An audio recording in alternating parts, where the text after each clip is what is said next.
estás, pueblo ecuatoriano? Mi participación va a ser un poco corta y quisiera que el señor secretario solo me permita presentar, compartir dos láminas que necesito para explicar una información que cada vez se repite, cada vez indican y también ya se está convirtiendo una mentira en corrupción y a veces no se dan cuenta mucha de la gente que habla.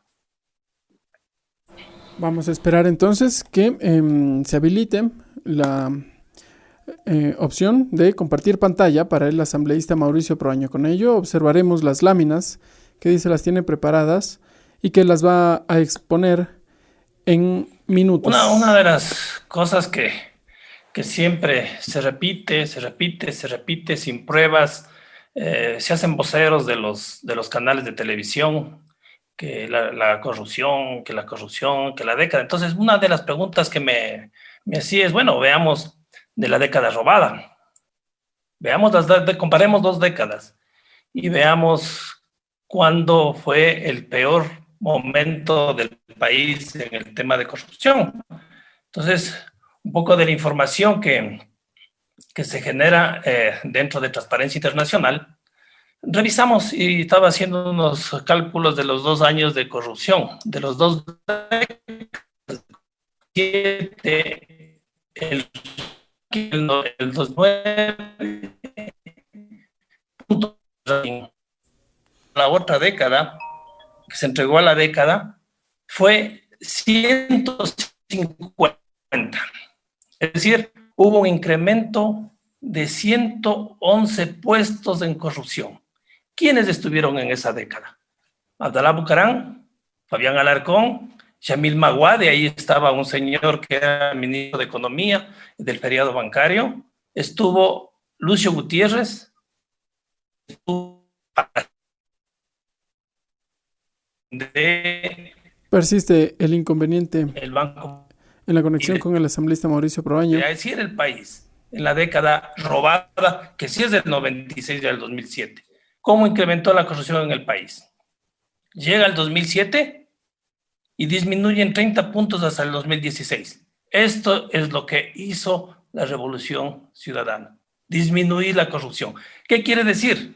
Con claridad en contra de lo que dice el asambleísta que me antecedió la palabra. Las leyes ayudaron a bajar esto, a bajar la corrupción. Las leyes que se hizo en la década pasada, en esa década robada desde el 2006 hasta el 2007, fue la que incrementó la corrupción en el Ecuador. Así que no nos vengan ya a mentir, ya la gente conoce qué era antes y cómo estuvimos referentemente. Y quisiera que cuando se informe de este tipo de cosas, se tenga información. Se tenga información. Ustedes pueden revisar en toda la información de Transparencia Internacional cómo fue. Entonces, la década robada queda clarito. ¿Dónde ves?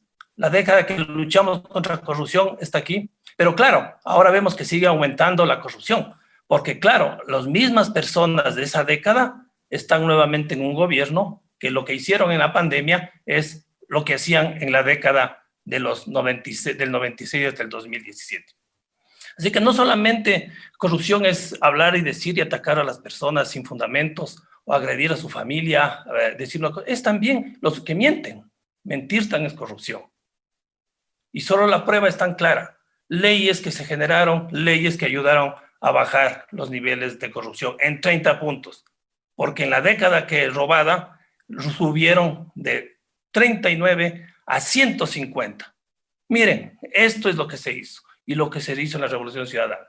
Entonces, hablemos con información, hablemos con datos, no nos llenemos la boca de cosas que no son. Yo creo que si vamos a generar unas leyes para poder seguir bajando esto y evitando que pase esto, con todo gusto estamos dispuestos porque el que nada hace, nada ha hecho mal, nada teme. Así que creo que hay que ir un poco ya trabajando y legislando de una forma honesta, transparente, técnica, muy con un apego mucho a las leyes y a la parte jurídica y no hacer populismo de insulto porque se llega a una elección. Así que ya sabemos, hoy ya está demostrado cuál fue la década robada y en esa década robada quiénes estuvieron en la presidencia de la República y quiénes eran los asesores económicos también. Muchas gracias.